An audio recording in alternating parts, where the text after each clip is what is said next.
As we stand on the threshold of Bill Clinton's new dawn for America, which I find to be akin to Mao Zedong's Great Leap Forward, you must ask yourselves some very serious questions. Do you want to preserve this nation as it was intended to be, a haven for individual freedom and unfettered opportunity? Do you, the parents, want to save your children's future? Then you have one major task before you. You have to change the debate. It's as simple as that.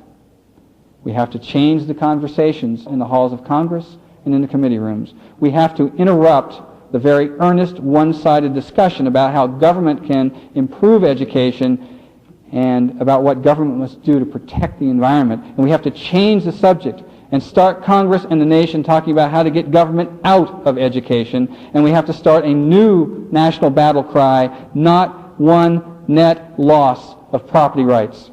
We have to make that the argument.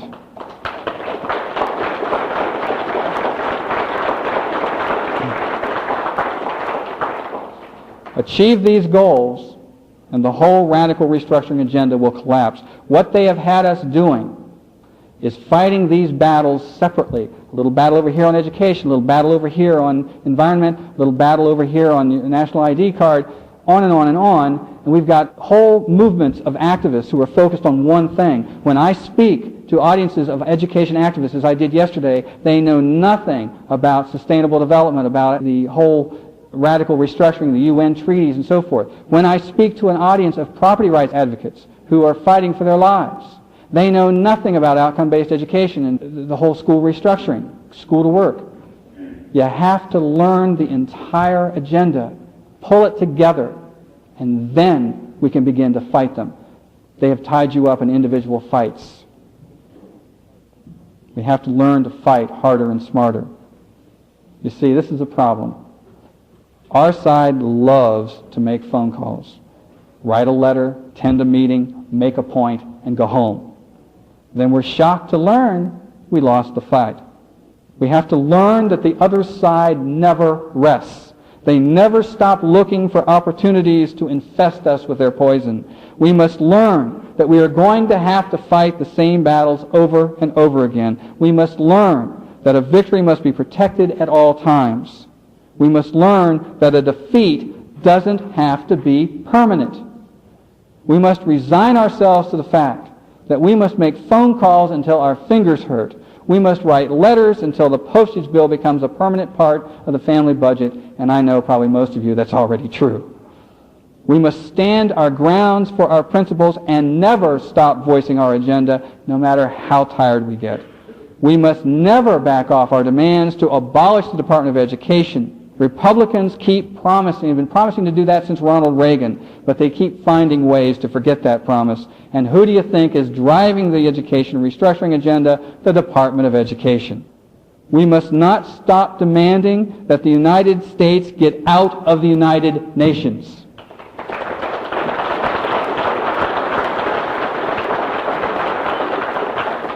Think of it. That one act would destroy their entire agenda. Nothing is more important to the future of freedom than the death of the United Nations. We must demand that the nation's religious leaders get off their well-paid duffs and respond to the pagan assault on Christianity. The moral values that the environmentalists are trying to change are the very foundation of Christianity, the very root of Western culture and civilization. That assault could be stopped if self-appointed religious leaders and defenders of the faith would take action. All that would be required would be a joint news conference in which they would expose and denounce the National Religious Partnership for the Environment and its pagan roots. I personally asked that action of Billy Graham, Don Wildman, Jerry Falwell, Pat Robertson, and others. To date, not one of them has taken a single step forward in that direction, apparently because they're too busy. We must change the debate. We must make sure that the politicians feel the consequences of actions when he refuses to listen to your pleas. Stop the flow of money to his campaign. Stop volunteering to work for him, and stop being polite to him. A politician really hates it when you're angry with them. So stay in his face and do not let him get away with ignoring you. Never, ever support the lesser of two evils. Do not accept compromise, especially before the battle is even fought. Do not allow others to dictate the debate by injecting their own politically correct language like higher order thinking skills, site-based management, gender norming, or habitat protection. It's a smokescreen. Insist on using plain English in your debates. If your school is producing stupid children, say so. If the government is stealing your land, say so. Do not count on groups in Washington, D.C. to fight your battles for you. Many have a way of getting wrapped up in the creation of legislation, and too many are impressed by the fact a congressman knows their name. It's hard to be nasty to someone who sends you a Christmas card. That's why I've purposely kept the American Policy Center outside the Beltway, so no one in Capitol Hill ever wants to buy me lunch, but I do sleep at night. Above all, learn this. You will never stop education restructuring. You will never save your property rights. You will never stop the UN's assault on national sovereignty. Not until you change the debate and make those things negatives instead of positives. Now I know, especially after all you've heard today, a lot of doom and gloom. I know sometimes the fight seems an impossible one. I know victory seems very far away, and I know how hard it is to go on defeat after defeat. But what choice do you have? We know our way is right. We have the facts, we have the history, and we have the science on our side. There's no reason for us to lose.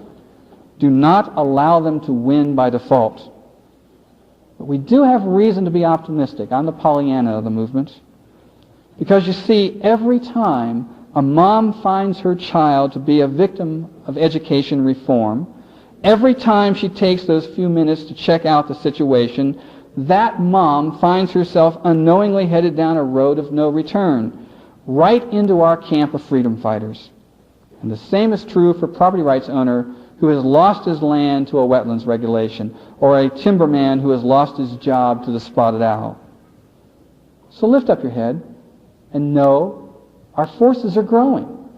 There is a greater debate going on now on these issues than ever before, and that's because there are more victims who understand, and because your efforts have made it a fight. Keep speaking out and keep bringing more people to our side. Now, I know some people really think that's a simplistic approach. But what I'm saying to you is go back to basics and don't give up. Change the debate.